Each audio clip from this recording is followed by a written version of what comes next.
Recently I released a video with the Vivo X90 Pro and see how it holds up in terms of day-to-day performance, but also mainly in terms of camera. Something that I really like about it, but the logical question for a lot of people is, would you pick the Vivo X90 Pro or would you pick the Xiaomi 13 Pro? And I'm gonna try to answer that in this video. But I will say, it's not easy and it's not for me to answer. I will kind of inform you more. Let's dive into the video. Now to begin with, straight away to make it really easy on why I'm saying that I cannot really give you the answer on which one is the one that you should go for. Simply put, different styles. The Xiaomi 13 Pro goes more for the photographic kind of style, where you get more contrast to the shot and kind of more like you get out of a normal camera. Of course, it's still a phone, so you are somewhat limited to that, but still, it's something that you have to take account in when it comes to the Xiaomi 13 Pro. By the way, if you can get the Ultra, go for that one, because it does come with the periscope. Now, then we go to the Vivo X90 Pro. This goes more for the normal phone photography. Now, don't get me wrong, there's nothing really wrong with it, but it does mean it's a little bit brighter, less contrasty, and of course, a little bit less towards the photography side. If you want a lot of details, for instance, in low light, the Vivo X90 Pro does that really well. Is it the most realistic in terms of low light performance? No, because simply put, it gets a lot of details in, a lot of light in, things around it are more bright than they should be. And that's where I feel like the Vivo X90 Pro will do well for a lot of people. But some people might prefer the approach of Xiaomi, where it has that feel of the night. And that goes the same with daytime photography. Now, granted, Xiaomi does have a trick up its sleeve. You can either choose like an authentic, where it does go for the more contrasty shot, or you can also go for like a vibrant. It will then go for the more normal approach that you see from phones. A little bit more saturation, a little less contrasty, and a little bit less of crushing shadows. Which, again, is something that I do prefer. I want my shadows to be in the shot, and that is something that Xiaomi does really well. And then we're not even gonna compare shot for shot. It's more of a style for style. So the Vivo X90 Pro, for instance, has its own styles. You get some really nice styles with, for instance, the glare style and everything else that you can think of between. I really like what you can do with it, but it misses out compared to the Xiaomi 13 Pro on, for instance, black and white photography. You have kind of a dulled color version of it, but not really black and white photography. This is something again where I think that the Xiaomi 13 Pro does really well. I prefer the styles over the Vivo X90 Pro, but again, that's my opinion, and I really don't want to go into that too much, because again, it's your choice to make. So anyway, let me just showcase pictures that I've taken, which showcases both of these phones in the best light, showcasing what both of them do really well, and then I'll come back to you because there's another reason.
And like I said, we're back, and this time I think I have more of a story towards the Xiaomi 13 Pro.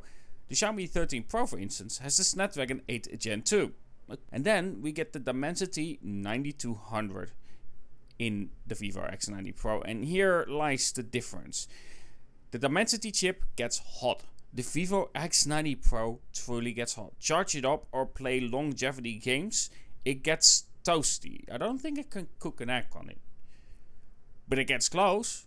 I get about 50 if I'm really pushing it. I get about 50, and that's really hot. And that's something that in day-to-day use you won't really notice, but if you love playing games, definitely there you would notice. So again, here it depends on your needs. It depends on what you are looking for. If it's purely photography, again, here it comes down to styles and preferences between the two, because I think both of them deliver great quality pictures. But if it comes down to having a phone that also has a really good CPU for games, then it's an easy pick for the Xiaomi 13 Pro. If it's just photography, it really comes down to style.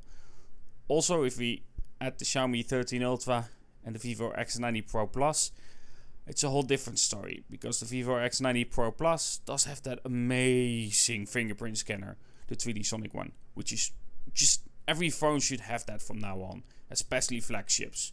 Lower ones, fine, but flagships should definitely have that 3D Sonic fingerprint scanner from Qualcomm. Either way, it isn't a clear answer on which one I prefer or which one you should prefer. It's more of a showcase of what both of the strengths are for these phones, and what is one reason you would go for the Xiaomi 13 Pro, or maybe a reason to go for the Vivo, because the Vivo is a little bit cheaper.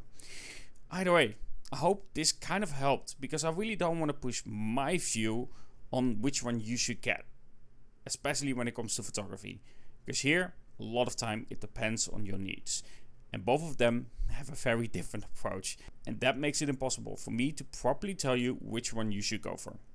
Anyway, hope you enjoyed this video, and if you did, don't forget to leave a like, subscribe and everything, and also check out conceptcreator.com.